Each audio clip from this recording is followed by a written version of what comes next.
Radio Rivage présente Au fil du lien, une émission animée par Daniel. Chers auditeurs, bonjour, je suis heureuse de vous retrouver dans mon émission Au fil du lien pour faire le portrait aujourd'hui de Jagane, qui est une artiste peintre qui est à Sarzeau, son atelier galerie. Bonjour Jagane. Bonjour Daniel, heureuse d'être avec vous aujourd'hui. Heureuse moi aussi de vous faire découvrir ou redécouvrir pour les personnes qui vous connaissent. Alors Jagane, parlez-nous de vous. Comment vous est venue cette vocation, cette passion de peindre ? Très jeune, étant donné que j'ai commencé à l'âge de 6 ans, grâce à ma maman qui, parce que je m'ennuyais, nous n'avions pas beaucoup de jouets à l'époque, et elle me préparait des natures mortes que je réalisais déjà en peinture. D'accord, des peintures mortes. Ensuite, j'ai fait beaucoup d'ateliers et puis des études autour de cela, bien sûr. Oui. Et c'est dans mon ADN, en fait. Je n'ai jamais arrêté. Je continue encore plus aujourd'hui qu'hier. D'accord, c'est la passion, toujours. Donc, c'est votre mère qui vous a, on peut dire, sensibilisé à l'art, à la création, c'est ça ? Ah oui, dès le départ. Dès le départ. Après, ça se travaille, c'est-à-dire qu'il ne faut pas laisser la peinture ou le dessin, faut être continuellement à l'affût pour trouver des choses nouvelles. Et donc c'est un état d'esprit en fait. Un état d'esprit, vous dites aussi que c'est du travail. Oui, dans le sens où ça doit être régulier. Ce n'est pas un passe-temps que l'on fait de temps en temps le dimanche, c'est tous les jours. Et en ce moment, par exemple hier, j'ai travaillé 6 heures d'affilée et ça m'arrive régulièrement. Donc à la fois la passion, mais à la fois aussi, pas un acharnement, mais vraiment chercher au plus profond ce que je dois raconter et puis progresser et chercher toujours. Alors, à travers vos œuvres, en fait, est-ce qu'il y a, il me semble que c'est le cas, une narration, une histoire que vous racontez ? Et si c'est le cas, quelle est-elle ? Alors, une histoire, c'est plutôt déjà le regard que je porte sur les choses. C'est-à-dire que c'est surtout le monde des travailleurs, le monde de l'industrie, de la zone portuaire qui m'a toujours intriguée et vraiment intéressée. Donc j'ai commencé à beaucoup dessiner de visu, des locomotives, des camions pompiers, des pelleteuses. J'allais dans les casses auto, j'allais dans surtout ces lieux, dessiner les grues sur le port de Nantes, énormément. Et c'est pour ça que j'ai aussi une peinture très graphique parfois. C'est-à-dire que j'utilise ma passion du dessin que je retranscris en peinture. Voilà. D'accord. Quelle a été votre formation pour intéresser nos jeunes auditeurs ? Quelle école avez-vous faite, Jagane ?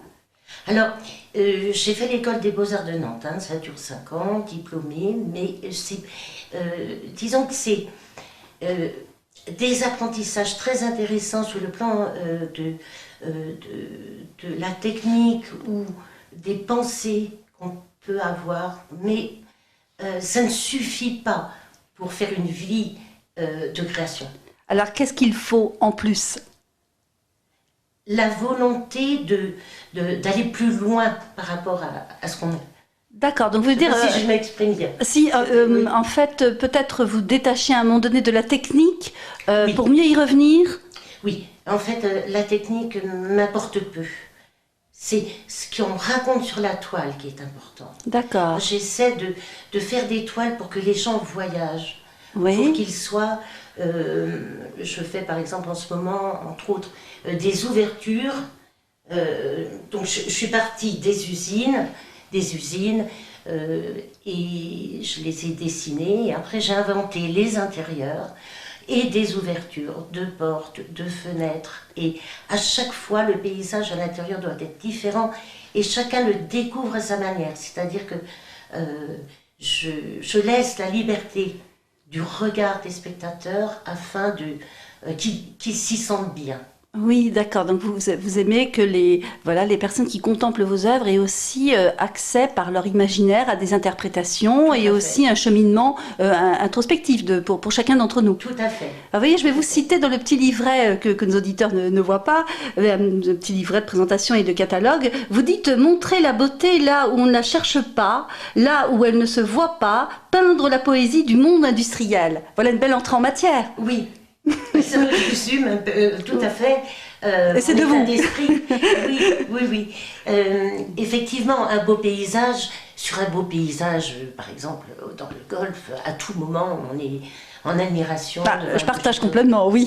Oui, un coucher de soleil, un Ouais. lever de soleil, en plein après-midi.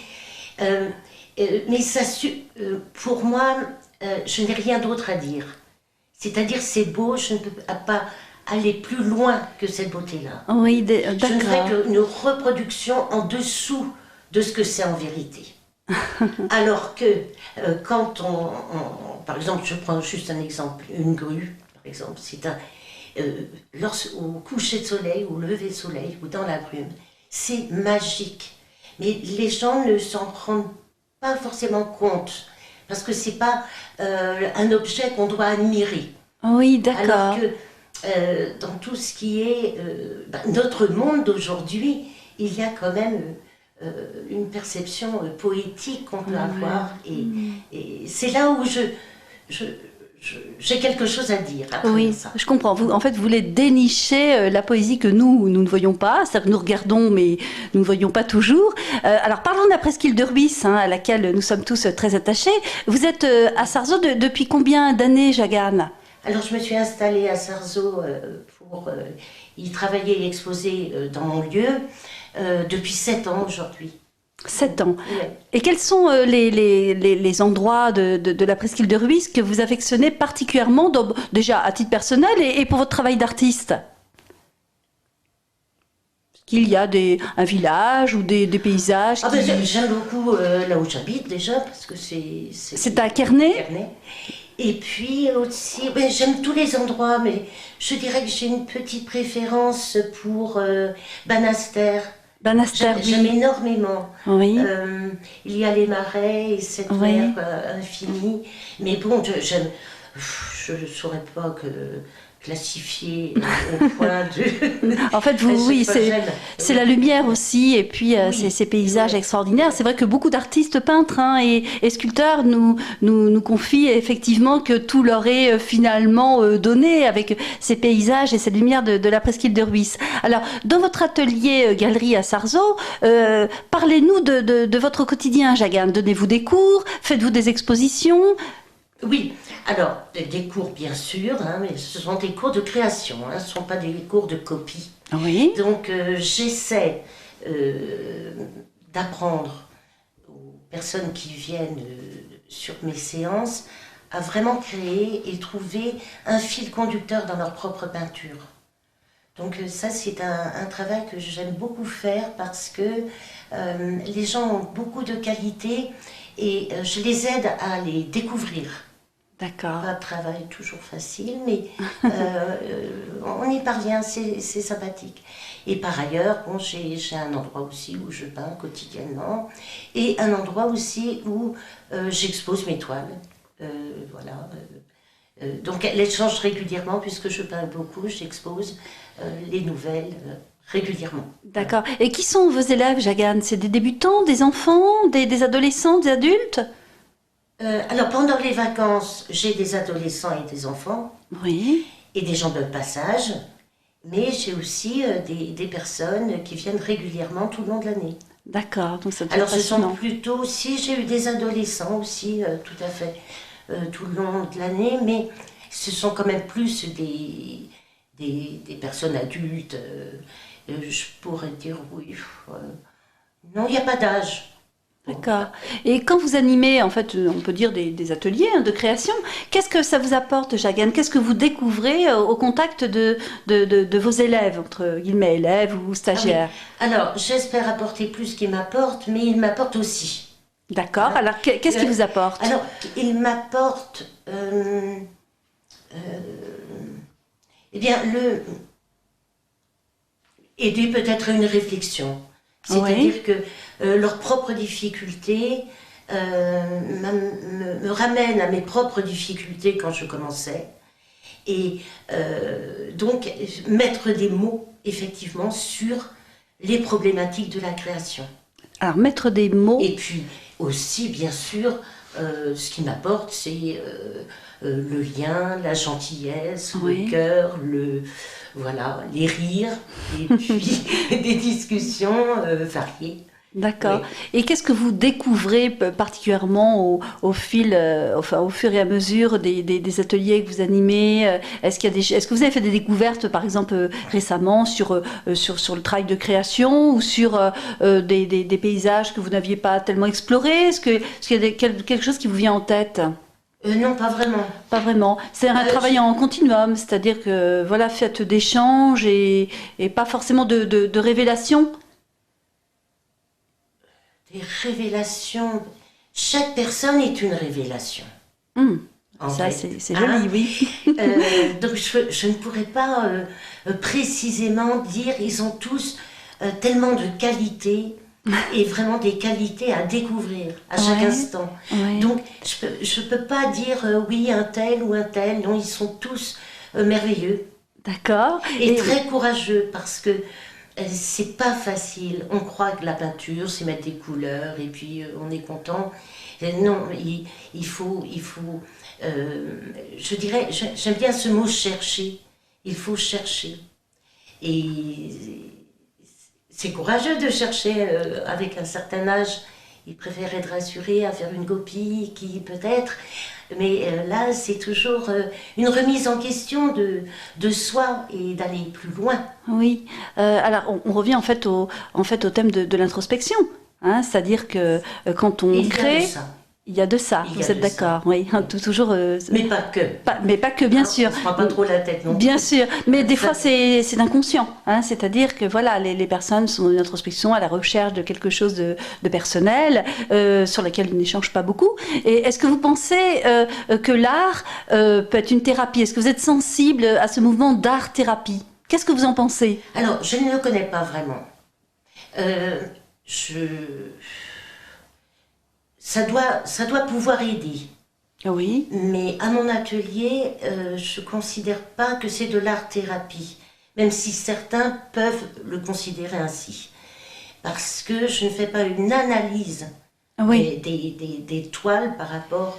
Alors, je dis des choses sur leur image qui peut les amener eux-mêmes à penser leur vie et leurs difficultés, etc. Mais je ne m'en mêle pas. C'est-à-dire que c'est à eux-mêmes, c'est à eux de penser par eux-mêmes, mais pas à moi. Donc c'est pour ça que je ne considère pas ce que je fais comme de l'art-thérapie. Oui, c'est-à-dire que l'art-thérapie, c'est un objectif. Hein. En fait, c'est un protocole d'intervention qui existe beaucoup, notamment dans les hôpitaux, notamment dans des groupes de parole pour les enfants maltraités, les femmes violentées. Effectivement, c'est l'art, mais avec un objectif de travail précis. Même si on peut dire que tout est thérapie dans la vie d'aujourd'hui. Hein. C'est-à-dire qu'il y a beaucoup si vous voulez, de cheminement intérieur quand on fait une activité culturelle. Mais laissons ça de côté pour l'instant. Alors vous, Jacqueline, vous publiez sur Facebook également, hein, c'est-à-dire on a la chance de pouvoir voir aussi certaines de vos toiles. Est-ce que, voilà, vous échangez parfois avec des personnes qui viennent en fait pour une première fois rencontrer vos œuvres via votre page Facebook? Ça doit être aussi une aventure? Oui. Ça devrait l'être. Ça devrait l'être. J'entends par là que je poste, hein, c'est comme ça qu'on dit, je poste des toiles, mais c'est un moyen de communication que je n'ai pas encore complètement, je ne me suis pas totalement approprié. D'accord. Et je ne suis sur l'ordinateur que ou le dimanche ou tard le soir, mais ma priorité, c'est d'être dans mon atelier pour ma peinture. Alors, j'ai une autre question à vous poser. Nous avons tous vécu la période de confinement avec cette pandémie. Comment vous avez vécu cette période, Jagane, de confinement, puis ensuite de déconfinement? Est-ce que ça a, d'une part, changé votre travail, votre approche, et comment vous avez vécu concrètement, entre guillemets, cet enfermement? Alors moi, je ne l'ai pas vécu comme un enfermement, le premier confinement, comme un soulagement. Alors, tout s'est arrêté et il faisait beau, j'ai la chance d'avoir un jardin et j'étais bien. Le deuxième, un peu moins bien. Alors, j'ai un petit peu moins vécu. Ce que j'en retire de ce moment, c'est avoir perdu la notion du temps. C'est-à-dire que je ne sais plus trop bien si ça s'est passé en 2019, en 2020, en 2021, sans doute non. Je ne sais pas. Là, j'ai perdu la notion du temps, donc je pense que ça va revenir, mais c'est pas non plus extrêmement désagréable.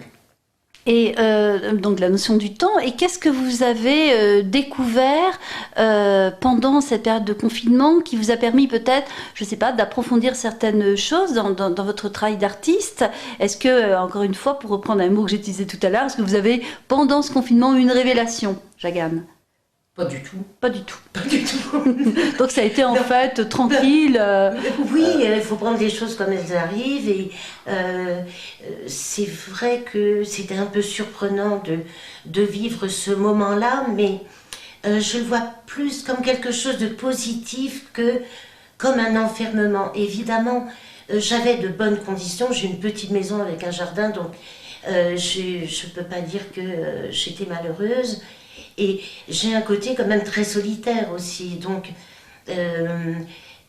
dans ma vie courante, bon, je suis très très proche de mes enfants, de ma famille. Oui. J'ai quelques amis, mais en fait, j'ai pas une vie sociale très très développée, donc je suis bien moi avec mes livres et voilà ma peinture. Alors, quand ensuite il y a eu le déconfinement, Jagane, et est-ce que pour vous ça a été peut-être un soulagement aussi de pouvoir réouvrir votre atelier?